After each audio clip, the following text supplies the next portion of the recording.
참 예수님, 여러분들 성당 뭐 좀 달라진 게 있는데 모르죠? 뭐가 달라졌는지? 네? 뭐가 달라졌어요? 아기 예수님이 새로 오셨다고요?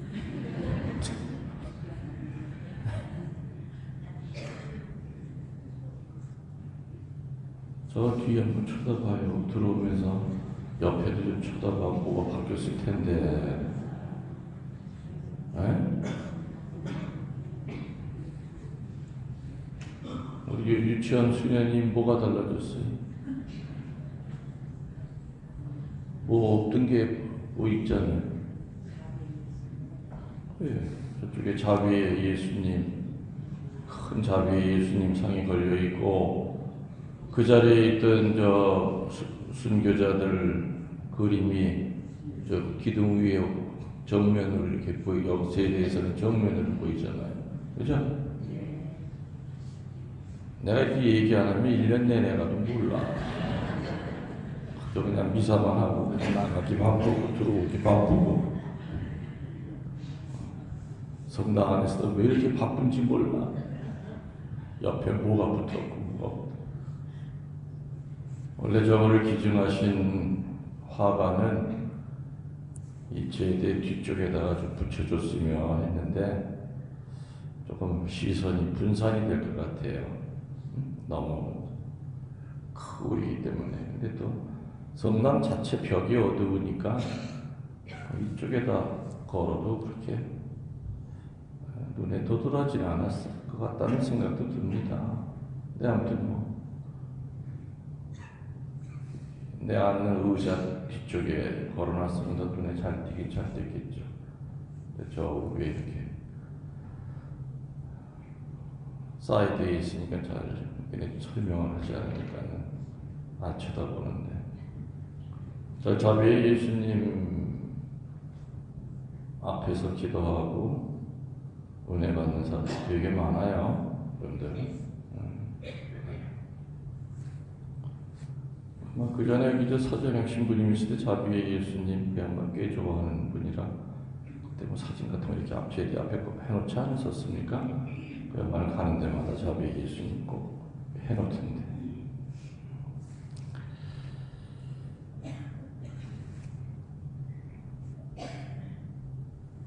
오늘 밖이 되게 춥죠? 추운데 지금 남반기가 몇 도로 해놓은 거예요, 주님? 에? 23도로 해놨다고. 이런 날은 23도로 해놓으면 안 돼. 좀 더 올려놔야지. 23도로 했는데 지금 현재 실내 기온이 17도, 18도, 19도. 여기 춥진 않죠? 작년에 비하면 양반이죠. 작년에 이렇게 말하면 입김이 그냥 확 나고 손이 시려가지고 신자들 나중에 악수할 때 손 내밀기도 참 힘들었어. 그냥 얼음 덩어리 2개가 자꾸 부딪히니까 서로가 손 내밀기가 미안했는데 이 정도 추운 날은 한 25도 정도 올려놔야 돼. 그래야 여기 있는 글도 19도네. 19도, 뭐, 이 정도면 뭐, 에? 아, 여기가 19도라고. 이쪽이, 여기는 19도. 다 달라요. 여기는 18도. 저쪽에는 19도, 17도, 뭐, 그렇게. 뭐, 그건 그렇고, 유대인들이 굉장히 이렇게 집착하는 게 하나 있어요. 고대 유대인들이. 꿈! 뭐요? 그렇지. 하느님께서는 꿈을 통해서도 뭔가 이렇게 많은 말씀을 하신다 하는 것이 유대인들이 이렇게 집착하는 것 중에 하나예요. 그래서 꿈 얘기 많이 나오죠? 동방 박사가 헤로데에게 가지 말라 하는 것도 꿈에 천사가 나타나서 얘기했고, 또 오늘도 요셉한테 천사가 나타나서 헤로데가 아기 예수 죽이려고 하니까 피신해라. 그래서 꿈에 대한 그 신뢰가 아주 굉장히 강했어요. 그래서 어디로 피난 가지요? 에집트에, 정확히 얘기하면 알렉산드리아로 피난을 가요. 알렉산드리아는 그때 정치적인 이유, 종교적인 이유, 이런 여러 가지 복잡한 것 때문에 피난 온 사람들이 알렉산드리아에만 한 100만 명이 있었어요. 그래서 그쪽으로 피난 가도 우리 LA에 가면 한인타운 있듯이 맨 보이는 게 다 한국 사람이지 않습니까? LA 가면은 한국 타운에 가면 그렇듯이 에집트로 피난을 갔어도 그렇게 낯설거나 이방인 같은 느낌은 아마 안 들었을 겁니다. 헤로데는 동방 박사들이 그 아기 예수님이 계신 데를 알려주고 돌아갈 줄 알았죠. 근데 그냥 갔단 말이에요.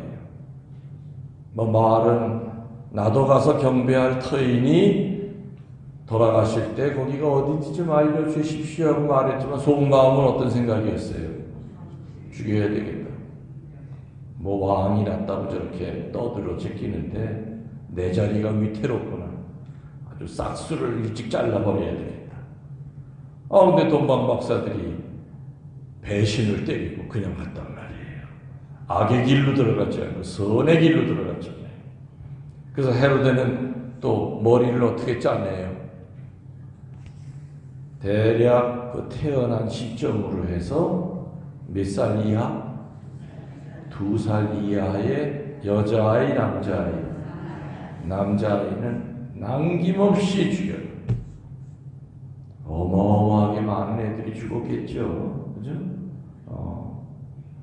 근데 그 죽인 아이들 가운데 아기 예수님은 없었어요. 어찌 보면 그 아기들은 오늘 본기도에 나오기 전에 죄 없이 살해된 아기 순교자들이 말도 배우기 전에 죽음으로 주님을 찬양하였다. 이런 말이 나와요. 말도 배우기 전에 죽음으로 주님을 찬양하였다. 억울하게 죽은 거죠. 억울하게 죽은 거예요. 그래서 오늘 축일이 죄 없는 아기 순교자들 축일이에요. 죄 없는 아기 순교자들의 축일입니다. 이 죄 없는 아기 순교자들의 축일하면은 헤로데가 죽인 2살 이하의 남자 아이들만이 아니라 우리들 머릿속에 이렇게 떠오르는 게 어떤 애기들이 떠오릅니까? 그렇죠. 납태된 아이들. OECD 국가에서 우리나라가 제일 많아요. 어마어마하게 많아요. 상상을 초월할 정도로 납태가 많아요. 그렇게 많은 아이들을 그렇게 죽였는데 어떤 방법으로든지 간에 벌을 받든지 보석을 해야 될 거예요. 낙태하고 난 다음에 고백성사 보는 건 여자들만 봐요. 남자들은 안 봐. 웃기는 거예요, 진짜. 아니, 그 애가 혼자 저절로 생겼어요. 씨는 자기가 뿌려놓고 그리고 지워 해놓고 고백성사는 남자들은 거의 안 봐. 다 여자들만 성사 보고 난 다음에 그 죄의식이 없어지냐 죽을 때까지 가요. 죄 사함은 받았어도 낙태시킨 죄에 대한 보석은 죽을 때까지 해야 돼. 고백서에서 보석 십자가 얘기를 한번 하세요. 그거 가지고 해결될 것 같아요. 천만의 말씀.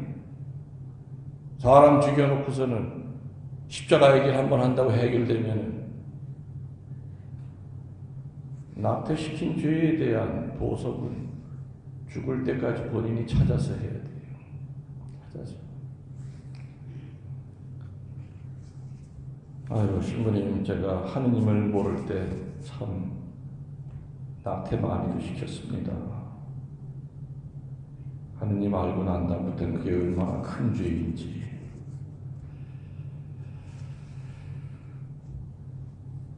다른 걸 떠나서 이 대한민국이 전 세계에서 낙태시키는데 첫 번째라고 하는 이거 하나만 가지고도 난 축복받은 민족은 아니라고 봐요. 여러분이 하느님이라면은 그렇게 많은 아이가 죽어나가는데 축복 내리고 싶겠습니까?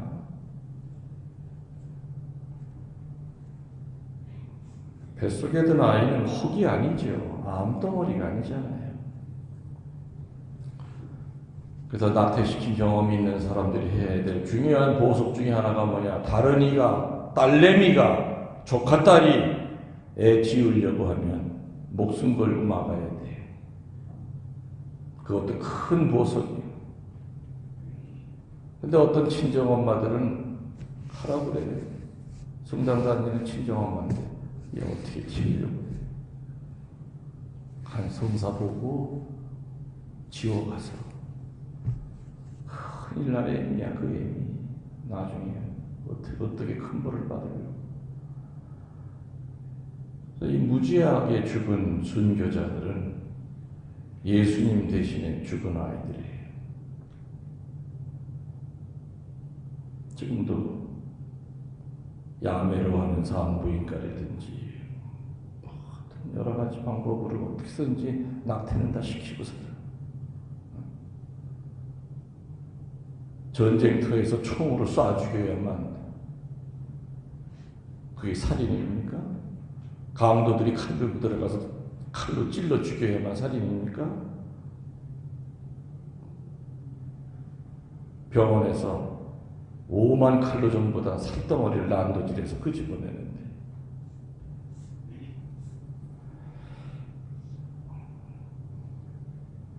낙태시킨 분들은 듣기 싫겠죠, 이런 얘기가. 근데 들으셔야 돼요. 그리고 절대로 거기에 대한 보석으로부터 여러분도 자유로울 수 없다는 거. 고백서에서 주신 보석 했는데요. 천만에요. 죽을 때까지 하세요. 그 아이의 목까지 사세요. 한눈 팔 시간이 없다 이거예요. 내가 둘을 낙태시켰으면 두 사람 목까지 살아야 돼요. 그 아이들을 대신해서.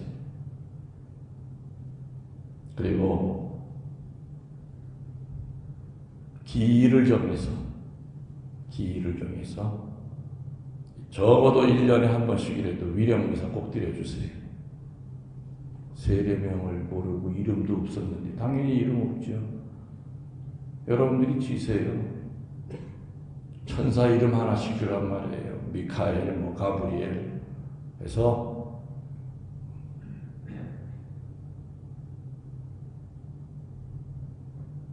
위령미사 드려주세요.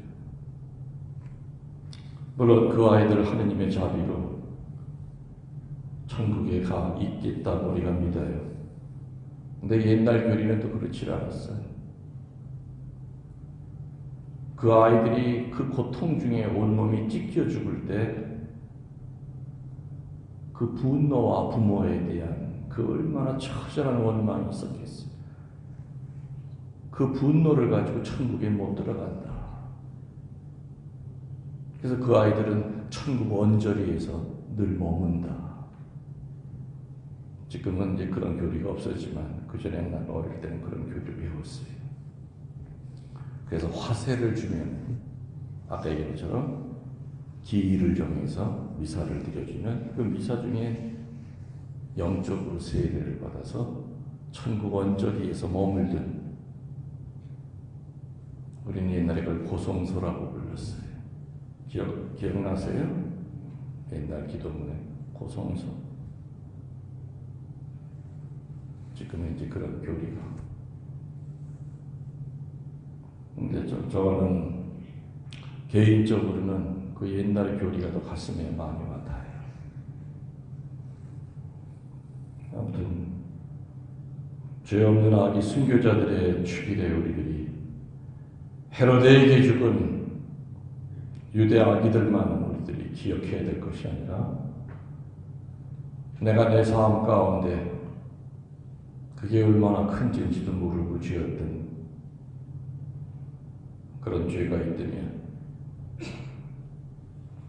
그 아이들 위로해야죠. 그리고 그 아이들 낙태시킨 거 외면한다고 해서 외면해지는 게 아닙니다. 그리고 남편한테 한번 물어보세요. 여보, 난 그래도 적어도 성사는 봤는데 당신 성사 본 적 있어? 그거에 대해서? 그거 왜 내가 왜 보냐? 네 너만 보면 되지. 남편한테 성사 보라고 했어요. 그 남편도 그것 때문에 큰 심판받아. 나중에. 알아들으셨어요? 아유, 신부님 영감이 있어야 그런 얘기를 하죠. 그 할 수 없는 거지 뭐. 없는 영감을 내가 어떻게 만들려는 거야. 이미 뭐 죽었으니까 뭐 어디가 있는지 모르겠지만 아무튼 알아서 보석을 하고 있든 뭐 어떡하든 살아계신 장부가 계시면은 적어도 그거에 대한 대화는 한 번은 해야 된다. 그거에 대한 대화.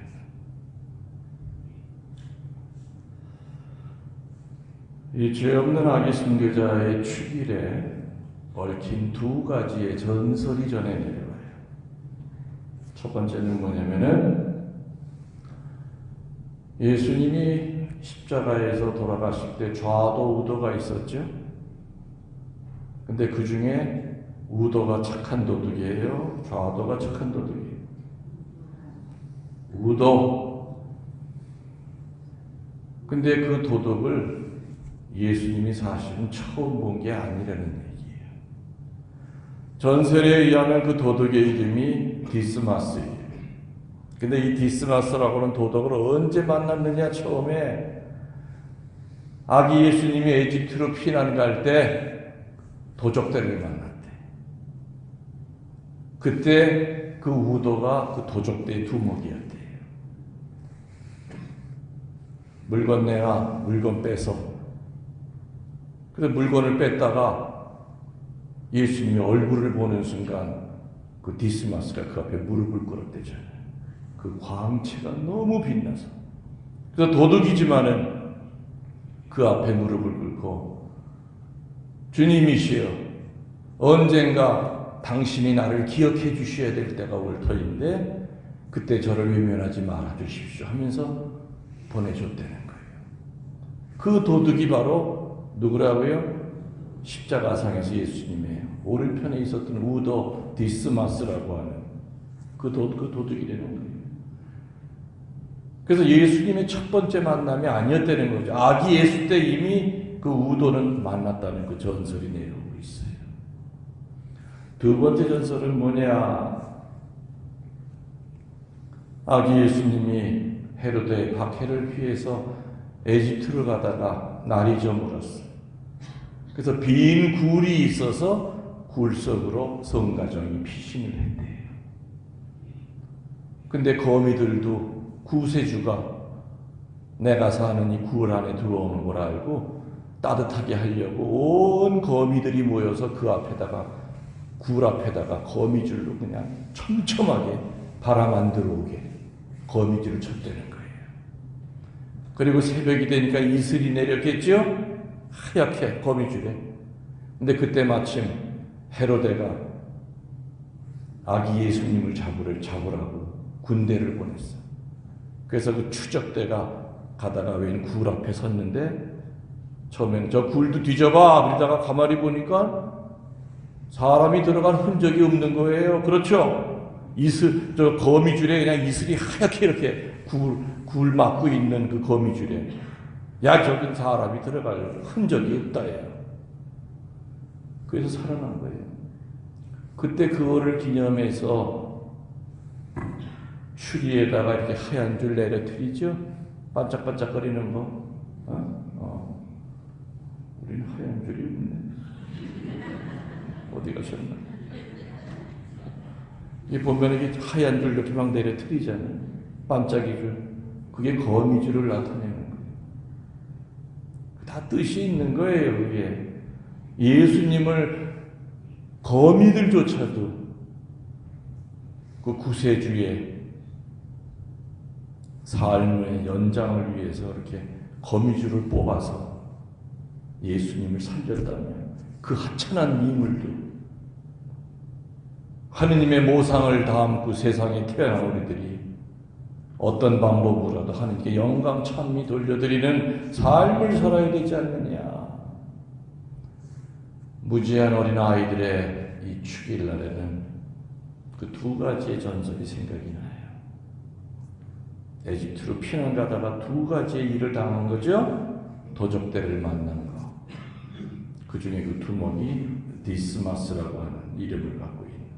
근데 그 도둑이 나중에 예수님의 우편에 있었고 예수님이 그 약속 지켰죠. 너는 오늘 나와 같이 천국에 들어갈 것이다. 그래서 이 세상에서 온 인류 가운데서 확실하게 천국에 들어가 있는 사람은 예수님이 입으로 확실히 너는 나와 같이 천국에 들어가 있을 것이다 한 사람은 랍비도 아니었고 대사제도 아니었고 누구예요? 도둑놈이었어요. 우도. 그러니까 어릴 때 살려줬잖아 예수님은. 주님, 언젠가 주님이 나를 기억하실 때가 있을 때 터이니 그때 저를 잊지 마십시오. 근데 그런 일이 또 그렇게 드라마틱하게 이루어진 거예요. 두 번째 전설은 그 하찮은 거미도 아기 예수님을 살리기 위해서 밤새 자기 몸에 있는 실을 다 뽑아낸 거죠. 그 조그만 몸뚱아리에서 실이 나와야 얼마나 나와. 혼자 가지고 안 되니까 다른 동료 거미들을 불러가지고 뭐 베드로 거미, 파오로 거미, 뭐 카타리나 거미, 오만 거미들을 다 불러가지고 우리 여기 앞에 우리 예수님 춥지 않게 바람 좀 막아드려야 된다. 나중에는 꽁무니가 다 헐었대. 그냥 얼마나 헐었대. 이슬까지 또 쫙 내리니까 예수님 잡으러 추적대가 굴속을 보니까 거미줄이 뜯긴 게 흔적도 없으니까 당연히 여기 사람 안 들어가 있어요. 흔적이 없구만. 그래서 무지한 죄 없는 아기 순교자들 죽일날 우리들은 지금 이 순간에도 죽임을 당하고 있는 그 무지한 아이들을 위해서 기도해야 되고 또 보석해야 되고 또 전해 내려온 전설대로 사람을 등 뜯어먹던 그 도둑까지도 주님을 알아봤다는 거죠. 하찮은 거미까지도 예수님을 살리는 데 앞장섰다면 우리들의 참이에 얼마나 더 진실되고 겸손되어야 되는지 한번 생각해 보도록 합시다. 아멘. 예물 준비상관은 210번입니다.